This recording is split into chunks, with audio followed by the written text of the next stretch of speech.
Welcome to Socially Distanced Educators Getting Coffee.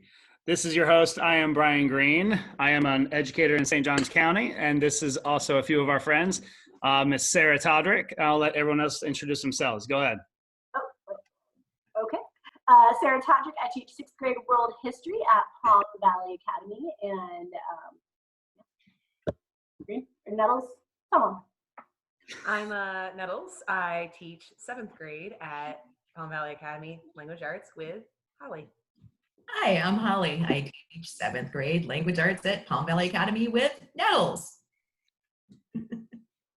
And we are here on Zoom because we physically cannot meet because of certain circumstances right now. So can everyone tell us, like, what part of the district are you from? Like right now, where are you quarantined to? So I'm actually out of district right now because yay, St. Johns County land prices. I'm up in Southside Jacksonville in my condo, knowing I could walk to Target, but probably that's not the best option right now.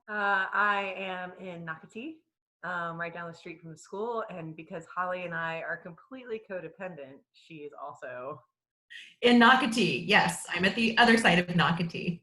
Yeah, right around the corner from Nettles and the school. At first, I thought you were going to say, like, she's literally at the same table as me. Like, she's my roommate. I was going to come over and we could just do it in the same room. I was like, it's kind of ruining the point, guys. I know. I thought you guys were roommates at first for a second. Okay. Hey, roll it out. Won't roll it out.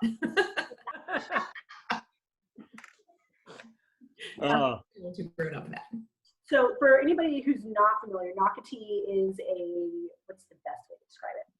Planned community in Northeast Florida. So we've got a big mix of people from all over the country that come to Nocatee and are at our schools, and really just our whole district. And so we've got people from all over, and this is their first Florida experience, is being stuck. Welcome to Florida. Don't forget, we also had Dorian at the beginning of the school year. That's true. That's right. We had a hurricane at the beginning of the school year. I feel so bad. There's right before spring break, you know, I'm in the hallway. I work at a K-8, so I talk to like little kids, big kids all day. And the whole day, the last day of school, I ask every little kid, what are you guys doing for spring break? What are you doing for spring break? What are you doing for spring break? And I'll never forget, there's this one girl that it broke my heart, like after the fact. She was like so excited. I'm going to Disney World. It's my first time ever going, and my parents are going to take me and my sister. We're going to Disney World. I can't wait. I've always wanted to go. And then, like, after the fact, like a couple days later, I find out that they're shutting down Disney World. And it broke my heart because like this little 8-year-old girl was so happy. I just realized we've all taught 6th grade history. That's true. Yes. Oh, yeah? Yeah. We taught it last year at Palm Valley. And Yep. we kind of virtually PLC'd with her last year. Yep. Used your videos. Loved them. You were one of our OG Passetti world history teachers. Yeah, I remember when we first started using those videos. I started making them back in the heyday. Yep, it took me a while to convince you guys to do it. I had to kind of go it alone for a couple of years, but aren't you all so glad that we figured that out? Yeah, I mean, I even like tell our teachers that we have here at my school, like, you might want to try this out. It's a good gig. Yeah. Well, it's for fun. me, as I'm very much like a language arts teacher. That's my background, and it is my background. And so I'm sitting here and doing those videos gave me the ability to sound a lot more authoritative than I felt. And so I'd sit there and be like, I'd redo a video. I'd be like, all right, Todrick, can you please tell me how to pronounce this name? Again, I'm sorry. I don't want to keep calling her the Lady Pharaoh. Please help me. So, That's when you need the video. I didn't put that one on social media when I'm like, look at all my amazing things I'm doing at homeschooling. It's like, I'm like, yeah, and I also kicked him in the face. So Yeah. Well, there's always Go Noodle too. Go Noodle. See, my problem is my child, like, he doesn't do coordinated sports, which includes like being told by a video what to do. So like we could try yoga, and we've tried Go Noodle, and we've tried a couple other things. But once he gets moving, he just kind of wants to do his own thing. Like, there's directions. Directions don't mean a thing to him. God bless. Like, I've been a teacher for 10 years now, but I'm real glad my child's not in the classroom. I know. I actually was like one of those things that I like had conversations with people because they're like, oh, like you're a teacher. Do you want to homeschool your kid? I'm like, no, I quite actually enjoy having just like the mom hat. Like, I don't want to put on like Miss Nettles when I'm with my child. Like, I just want to be. And so to be like, all right, like I need you to sit down, like put your name on a paper. And I'm like, oh. I have so much more patience with other people's kids than I do my own. So I can't even teach her how to like tie her own shoes or ride her own bike. Like those things, like the typical things that parents are supposed to teach their kids. I have a hard enough time with that stuff. Like, I can't imagine like just being in charge of her education. I have such a huge respect for her, like her kindergarten teacher, and like the others, like how they have 20 of them in one room, and they're able to teach them all and get them all structured and have any kind of class management is amazing to me. Like, you could threaten a little bit more, or at least, you know, you can use the firm voice. I can't imagine the kindergartners, like, somebody would be crying every 5 minutes, and like 50% of the time it would be me. Like, it just was not out well. Well, my thing is like people say that about middle school too. To be fair to like all of us sitting right here, is that, like I'm like I don't want to hug them. That's why I teach middle school. Like I don't want people in my personal space. I don't want to have to talk about like bathroom habits. Like I don't need to know what your third favorite dinosaur is. Like I'm like, can we just like talk about Langston Hughes because that's pretty cool too. That's one thing. That's one thing I feel like ever since I started at the K-8, germs mean nothing to me anymore. Like if you're in that K or you're in that like elementary, like even parents, or most of us are parents. Holly, are you a parent? Oh yeah, I got 3, but they're grown. Okay, so in high school now. Yeah. When you have kids, like the germs mean nothing to you anymore. You're picking up passies, sucking on them to clean them for your baby. You're rubbing snot off their face with your bare hands and not even washing for 12 hours later. You're doing like germs just mean nothing to you. Like I'm working lunch detail or the lunchroom during the day at the K-8, and I'm touching everyone's lunchbox, everyone's hand, holding hands, going to the bathroom, whatever, just like helping kids with whatever. And you just feel so grimy, but like the first couple of days, you just feel so grimy and disgusting. But after that, you just get used to it. And like, I'm just grimy and disgusting all the time. Like, that's me, grimy and disgusting. That's it. But so like, I actually have a fun story about that because like, I came to St. John's County. I was new at Passetti. It was the first day of school. And we had all our homeroom or whatever. And so I go and I meet with my PLC because we had first period planning just to see how all the nonsense of it went. And somebody had dragged in dog poop on their shoe. Oh, I think I remember that. One of my coworkers. I heard, yeah. And she's very like clean and she's very just like proper and organized and just like type A. And she's like, oh my God. She's like, there's poop in my classroom. There's poop all over the floor. She's like, she's like freaking out. And so I like grab a Clorox wipe and I just like wipe it up real quick. And she's like, you're the best PLC member like ever. I was like, I have a small child. Like, it's something that's like happening to me constantly. We're like potty training right now. She's like, you're legit. She's like, I'm so glad to have you on our team. Like, you're the best person ever. I was like, good. I'm glad that's how I've earned your trust. Well, I feel like teaching kind of prepares you a little bit for viral outbreaks like this. Green, you were asking us, so what are things what do we say in the classroom that could also be applicable? Yeah. And the one that I thought of is, no, you really don't need to lick your desk partner. That's one. Oh my gosh, I was thinking the same thing. Yeah, it's like, why are you touching the first one so much? Like, yeah. Why so much touching? Like, just why is your nose pressed to the glass of my door? Just like The first thing I thought of was you shouldn't lick the light switch. Don't lick the light switch. Don't lick the light switch. There's one kid this year. He was in the office, and he was. I asked him, turn off the light on your way out, and because we're leaving, just hit the light on your way out. He's a little kid, so his head is at the light switch's level. So instead of raising his hand and flipping it down, he did this. It's like, oh my God! He licked the light switch. He licked the light switch to turn it off. It was disgusting. Or just basic things like you actually need to cover your, no, here's the Clorox wipes. Go sanitize everything in a 6-foot radius of you, because like all over everything. What do you mean you got diagnosed for strep yesterday? Why are you here? Thank you. I had one with the finger up the nose the other day. It was so deep, I thought the whole hand was going to go in there. And at one point, they looked at me and I'm like, no. Hand sanitizer is not enough for that. Just have somebody open the door for you and go straight to the bathroom and wash your hands. I like sent them out of the room to go wash their hands. I'm like, no. I've got a sweet one from like the last day before we went out to break. It's like, I knew, like, you know, you're sitting there and you're like trying to like quell fears and not like incite panic, but like I knew that was probably the last day that we were going to see our kids.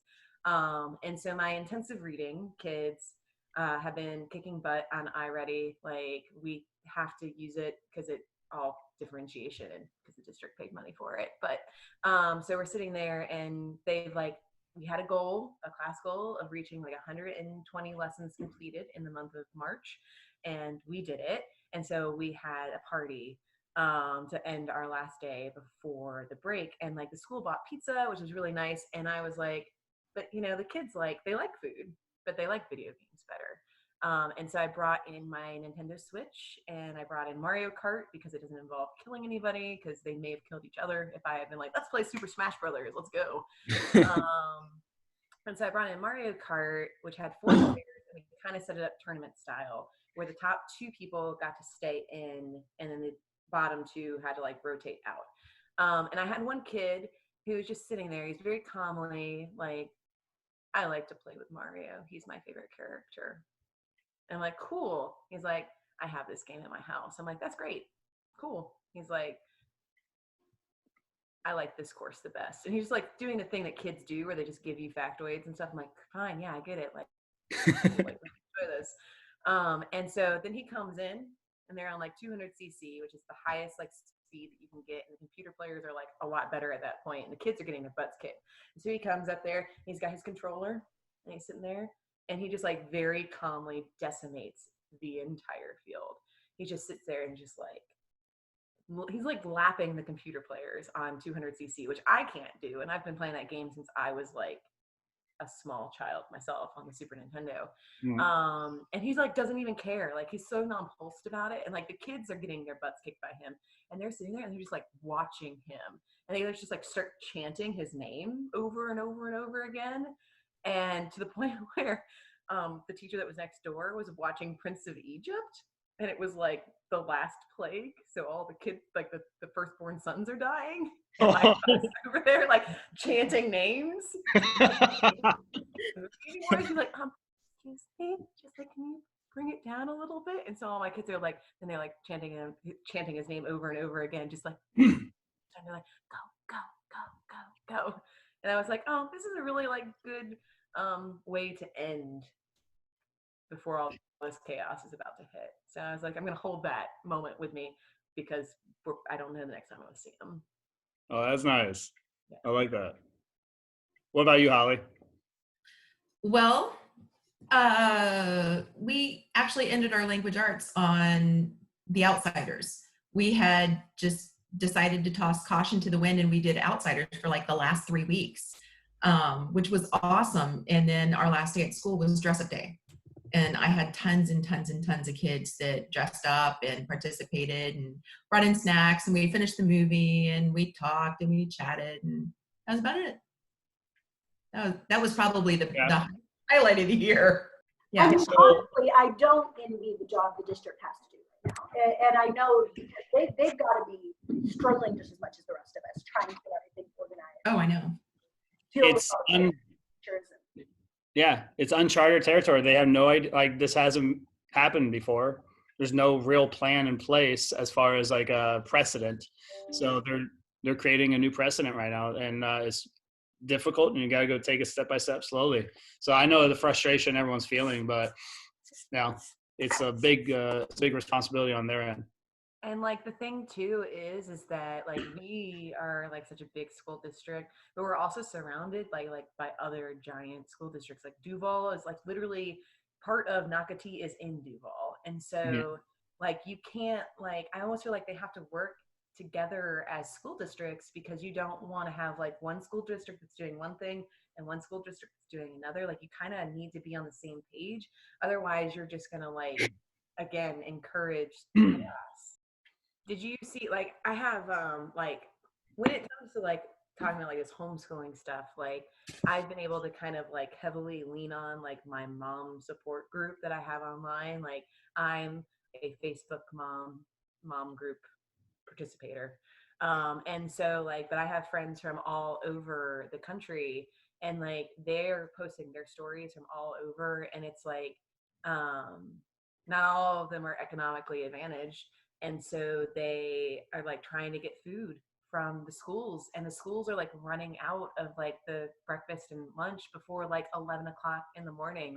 It's food bank style, where these kids are showing up and they don't have enough food to actually give out to every kid that needs them right now. And it could be poor planning on the district's part, but at the same time, it makes my heart hurt, and it also makes me really angry that schools shutting down has affected so many other things in the economy, and in our children and all of that stuff. It's just we put so much effort and gave schools so much responsibility that when they aren't there, there's no safety net. And I would say it's not necessarily poor planning either. It's families who maybe now that they're out of, they don't have the gig economy, where the parents are servers or they work in the tourist industry or something, and they might not have had that need before, but now they do.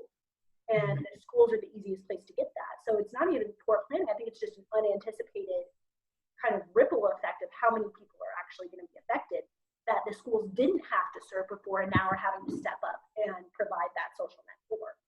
That's fair too. Yeah. There was a big news story that happened a week before all this happened, and I felt like we were on the forward momentum of talking about teacher pay again, and then this crisis hit, and you can't be well, where's my money when this.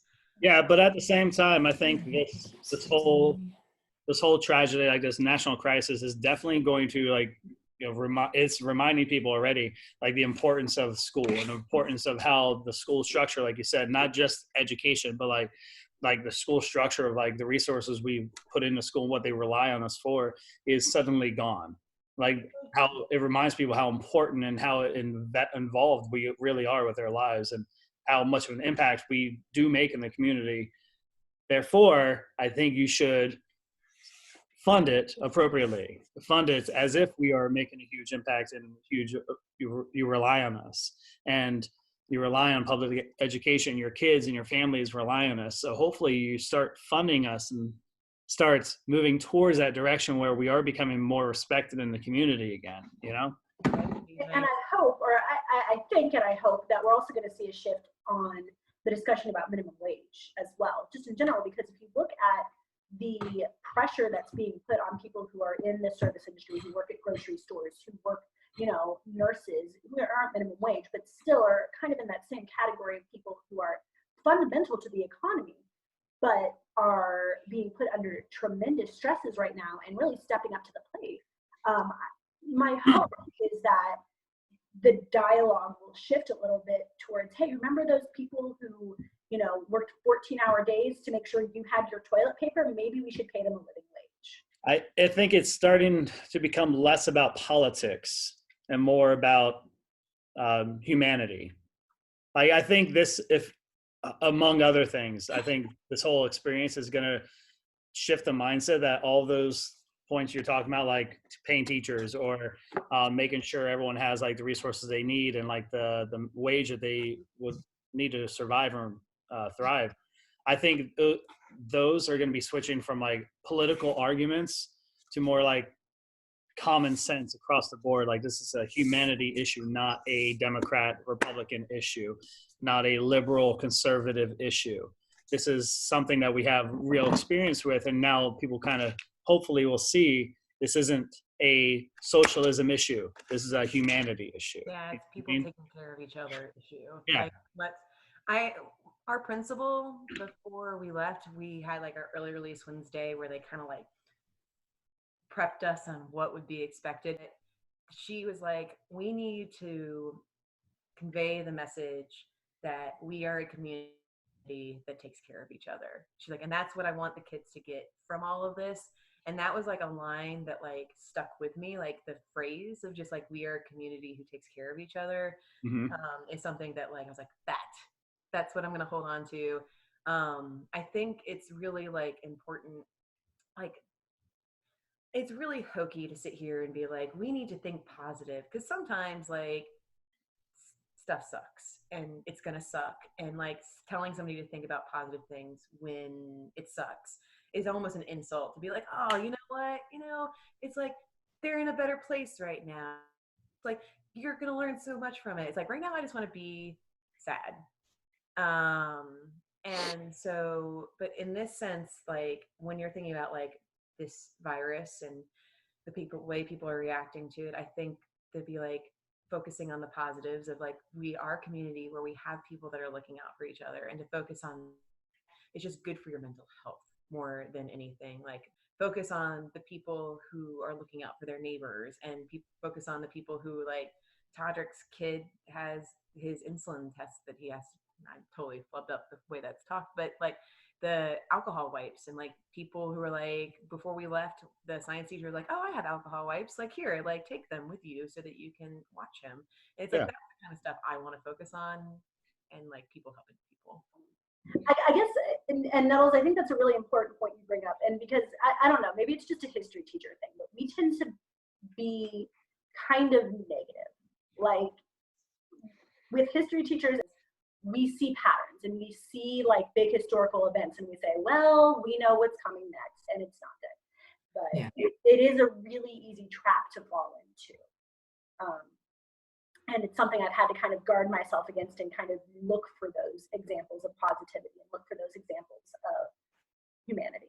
I've been thinking about that in terms of like our digital learning, being language arts teachers. Like, I haven't gotten a chance to talk to Holly in like through text messages. But like, one of my thought processes is like, I think it's going to be really important. Like, it's really easy in language arts to like find like doom and gloom. It's like, let's read some Edgar Allan Poe because he's fantastic. But I think that we have to make some like intelligent decisions about what kind of literature we ask our kids to read. Like, I was originally like, maybe we should read The Giver in the fourth quarter. Like, I don't know, does post-apocalyptic dystopian future after a government like controls everything? Like, I'm like, maybe we don't read that.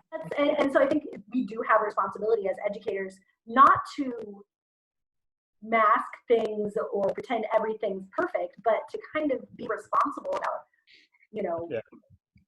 the tone that we're setting. Yeah, I don't need to make it worse. I don't need to sugarcoat. But I don't need to like add fuel to the anxiety fire. Which is kind of like when I was talking about like what we did on the last day before we left. I'm like, you know what? Like, this isn't a time for us to sit here and be like, okay, so guys, like, you are going to have to be responsible and like be nice to your parents and like be kind to each other. But it was like, it's like, let's just enjoy this time that we have together. And so I think like, honestly, it's like, I want to like find like TED Talks about like time management, and like TED Talks about like things that they can use, but with like a language arts filter. It's like, okay, so this is how we can spend our time. Like, let's not talk about how all the bees are dying. Like, let's talk about like the power of positive thinking. Like, let's talk about like what it feels like to like be in love, and like how like people like what family is, and like is it family like blood or like chosen, like what are the differences between, like we can have those kinds of like conversations and talk about themes and all the nonsense that we do. But like I think Basically, we can continue the Outsiders. 3 TED Talks. yep. Got that. Can I segue from there? Yeah. Absolutely. So with that in mind, with that kind of topic, so how are you guys getting through your day to day with like, what kind of doses of positivity are you finding in your life right now where everything's so negative and so crazy? What are you guys doing each day to kind of bring that dose of positivity to stay sane? What I am doing right now to maintain sanity is exercising control over my environment that I can control. I've moved my office from the upstairs to the downstairs. So we switched extra bedrooms. Just Now, what about you?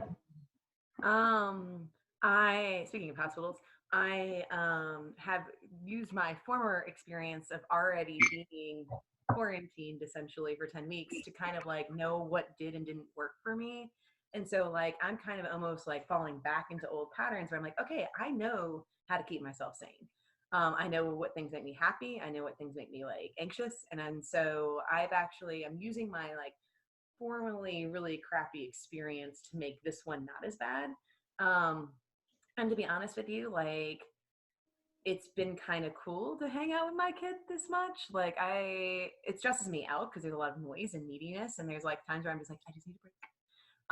But him being like 5 and hanging out around the house is like so much more fun than when he was an infant and we were hanging out around the house. And so like I feel like my like bond with my kid feels good right now, which is nice.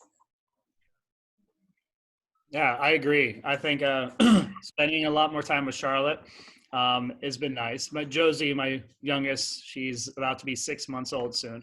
So she's a lot more needy as far as like, needing to be on top of her, needing to be feeding her and change her diaper and all that stuff. So, being around her and seeing her grow up and seeing her develop has been nice. Slowing life down a little bit, not rushing off to work, rushing back, making dinner, going to bed, rushing off to work, and starting all over again. It's nice to kind of slow it down.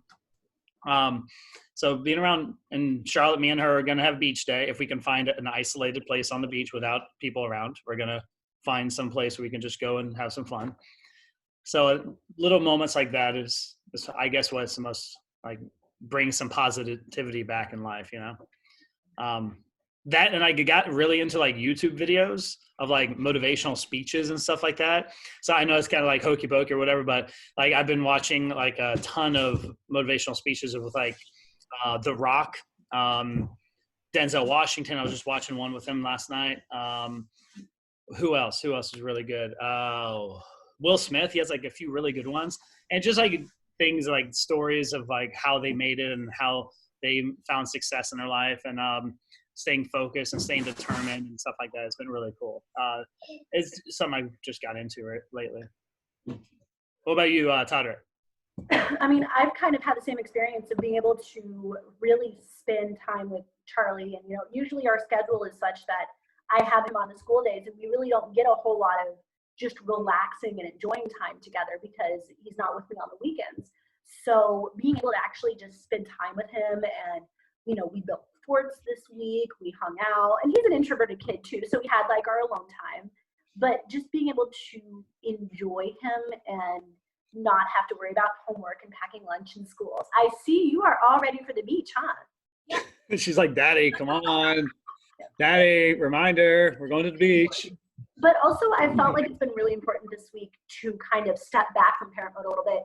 And I have the luxury of him being a little bit older than your guys' kids. And, he's 10, so he can kind of do his own thing a little bit at a time. And really kind of dive back into some of the creative pursuits that I've always loved, but get, between working 2 jobs and parenting and everything else, kind of get pushed to the side. So I've been writing more, I've been doing more like online content creation, more digital art, and just things that I really enjoy doing, but don't always have the time to put the time and effort into. Or even just reading a book for fun has been really kind of luxurious feeling this week. Because that's something I feel like I never get to do. although my reading endurance is way down because I haven't had time to read a book for fun in a long time. So kind of forcing myself to slow down and actually rediscover a little bit of those parts of my identity outside of just teaching or just parenting has been really nice and kind of a good silver lining. Yeah. So hopefully we can find some more time to do this again. And just, because I think this is in itself, like connecting with other people is also very positive and kind of brings your focus back in, especially as parents, hearing from other parents who are struggling with the same thing, as educators who are hearing from other educators who have experienced the same kind of worries and same kind of anxieties. It's been nice. Hopefully we can do it again. Yeah. So I think especially next week after we kind of get a feel for what digital is going to look like, it's going to be good for us to check back in and kind of see how we're doing and share ideas there, and maybe even bring in some other people who are in other districts and kind of get their feedback on how things are working. That would be really cool. Yeah. All right. I think it's telling me that we have to go. All right. Well, Charlotte, have lots of fun at the beach. All right, guys. Until next time.